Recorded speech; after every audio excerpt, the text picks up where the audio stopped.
Hello, I'm Kim Dondo, Digital Content Manager, and welcome to the In Conversation With series, a series where I speak to notable figures in the realm of financial services. Listen as they share their personal journeys, thoughts on the industry, and advice for aspiring advisors. Hello and welcome to In Conversation With. Today I'm joined by Rob Hughes, Head of Customer Experience at Railpen. Thank you for joining me today, Rob. And could you tell us a bit more about yourself and how you got started at Railpen? Yeah, morning, Kimberly. Pleasure to be here. Thanks for inviting me on the podcast. So I've been with Railpen coming up 4 years in June. Worked in the pensions industry for about 10 years now. So worked on some large public sector schemes like Teachers' Pension, Civil Service Pension Scheme, and some private sector ones. So started out in change really as a business analyst and project manager. Kind of fell into the pensions industry. It wasn't by choice. It was applying for a job, and then it's one of them things that once you're in, it's a big industry but a small industry, and you tend to sort of change between schemes. So. I had some contacts at Railpen who alerted me to an opportunity in the customer experience team in a proposition role. Was successful, and I've been there now 4 years. Yeah, that sounds great. And I like that. Like, it's not something that you look for, but you ended up falling into. And once you're in it, you're kind of very engrossed in it. I think it's the same on my end in terms of on the journalist side. I had never really thought about my pension or anything like that. But when I did start writing and researching about pensions, I knew how important it was, to the point where I think my family has benefited from it, because I think outside of my circle, not many people talk about their pensions. And to that, there was always a conversation about communication, comms, and how to, better engage with members. So what are your thoughts on how retirement planning can be made easier and understandable for members? So I think the biggest thing, Kimberly, is the language that we use and the information that we provide to members and to people in a pension scheme. So it can be a very jargon heavy and complex industry. And I think that historically people have almost sort of gone out their way to make it as complex as possible. It's in the finance sector. So I think that the biggest thing for me, and something that we really try hard on my team, is to talk to members of the scheme in a way that they can understand. So we've done loads of work in this area recently, and one of the biggest things that we've done is we've worked with an external provider, a language expert, to just look at the way we write and the language we use and how we sort of construct our member communications to really make them simple and easy to understand, talk to members in a way that they would be familiar with and that would be meaningful to them. So I think that language and content is really, really important. I think the other thing for members is give them some practical tools and some guidance materials that they can actually use and engage with. Obviously, there's an increase in move to digital and to provide digital tools and services to members. So, for example, planning tools, simple calculators, so they can start to see where they might be on their pension journey, the type of income they might need in retirement. Providing those sort of tools are really important for members. And I think just try and keep the content short and concise and really pull out the key points. Different types of people will need different levels of information. So we've kind of, it sounds a little bit cheesy, but we've kind of developed this thinking process of a snack, bite and meal approach to our content. So give the members who need something really short and sharp, can you get the key points across in a really concise way? But for those who like the detail, making sure that's there for them as well. So I think for me, the important thing is engaging members in a way that suits them and talking to them in a way they can understand, engaging them at the right time. So we've started to talk about moments of truth. So giving members information at the point of need. So making sure that it's not when it's too late, when they're about to retire, for example, engaging them earlier, getting them thinking about their pension and their benefits and their planning as early as possible, and then sort of helping them in their moments of truth throughout their journey. So I think it's giving them good, clear content at the right time and the tools to help them plan a bit better as well. Yeah. And with that, I wonder if that means that you kind of separate your members into groups in terms of their generations. You know, you're saying that you're trying to use language that applies to them. So does that mean that you speak to baby boomers differently to how you would send communications to like millennials and then, you know, in the future, Gen Z? How is that something that you've also been thinking of? Yeah, I mean, it's a conversation we have a lot around segmentation and do we talk to people in different ways? I think the most important thing for us is when we think about our industry, but I'm sure loads of industries are in the same boat. You've got a real broad range of different member types, a massive demographic in terms of the population. You've got things like vulnerable people who maybe might have sort of neurodivergence or what have you. And I think for us, it's about creating a way of writing for people that everybody can understand.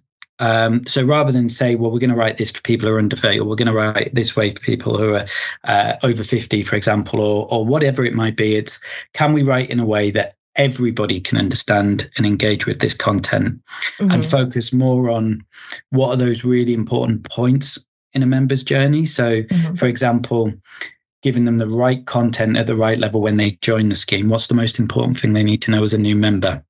Yeah. That's going to be different from what you tell them 2 or 3 years from their retirement. So we think about it more in making content accessible for everybody, but also what's the most important time when we really need to tell them something.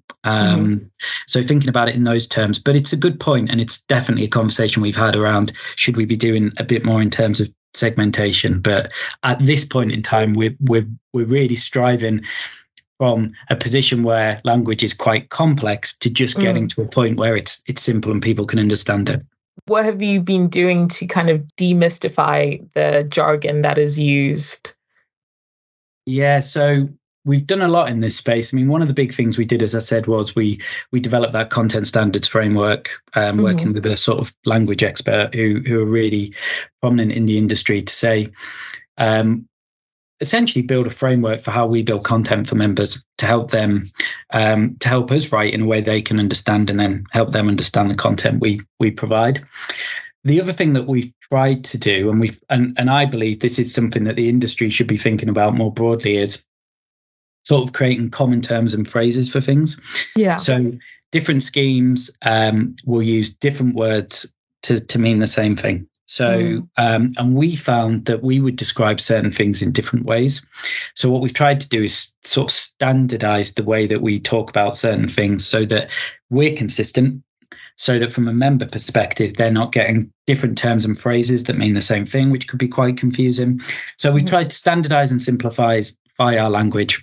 And what we've also tried to do is just provide content in a range of different types of formats so that it's not all just the written word.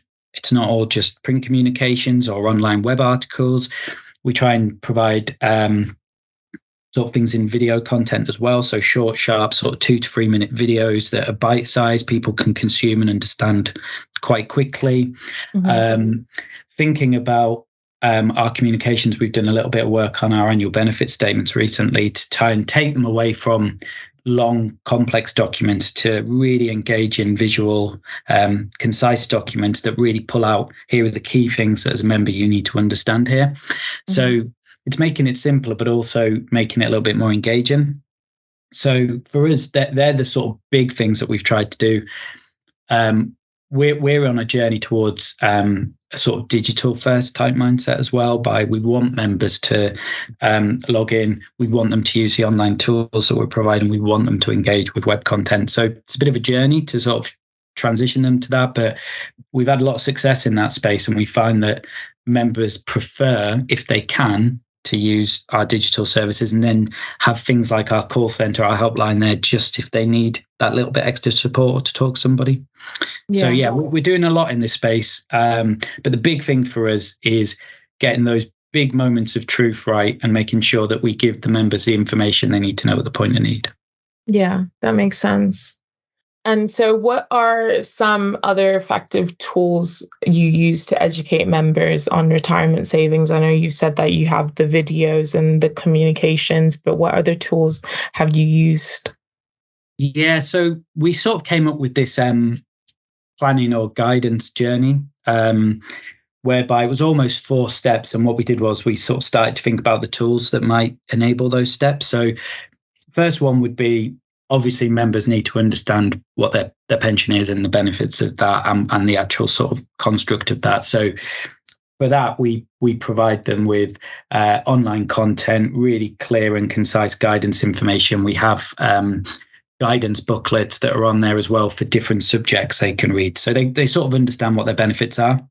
Mm-hmm. The next stage is we want them to start thinking about what they might need in retirement. So what are they actually aiming for? What's the outcome that they're working towards? So we built what we've called a retirement budgeting calculator, which a bit of a plug here, but we won the first PLSA Saver Engagement Award for the tool in 21. And this basically takes the PLSA living standards, allows a member to customize them and get an idea of the type of income that they might need in retirement. So it gives them a target. So it helps them understand, when I stop working, this is broadly, it's obviously an estimate, but this is how much money I might need in retirement.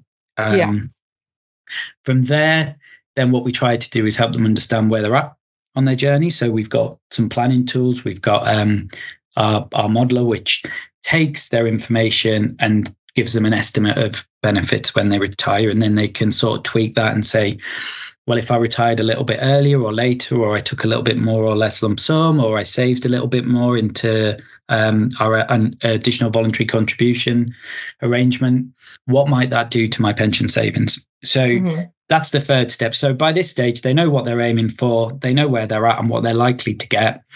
And then if there's a delta, the fourth step is we just try and help them understand how they can close that gap and save a little bit more. So we talk to them about our additional voluntary contribution arrangement called BRAS. We've implemented some light touch financial wellness tools so members can sort of get an idea of maybe how they can free up that extra little bit of money, and just make it relevant that this isn't about saying, well, you need to put another, hundreds of pounds every month away. Even if you just put a little bit extra in, this is the difference it can make when you come to retire. So just making it sort of realistic. One of the, we use loads of different sort of analogies and ideas, but one the team quite like is sort of just equating that if you just didn't buy that cup of coffee every week, what would that look like in 30 years' time? So just little things like that to make it practical and sort of make members think, oh, this isn't about putting in thousands and thousands and thousands. It's about, if I do a little bit more, it can make a difference. Yeah. Yeah, I think that is very important, because you probably, when you are younger, I'm thinking about some people that are around my age, they probably aren't thinking too much about their retirement. They're just thinking of the now, maybe trying to buy a property, settle down and stuff like that, but they're not thinking about what their life will look like when they are retired.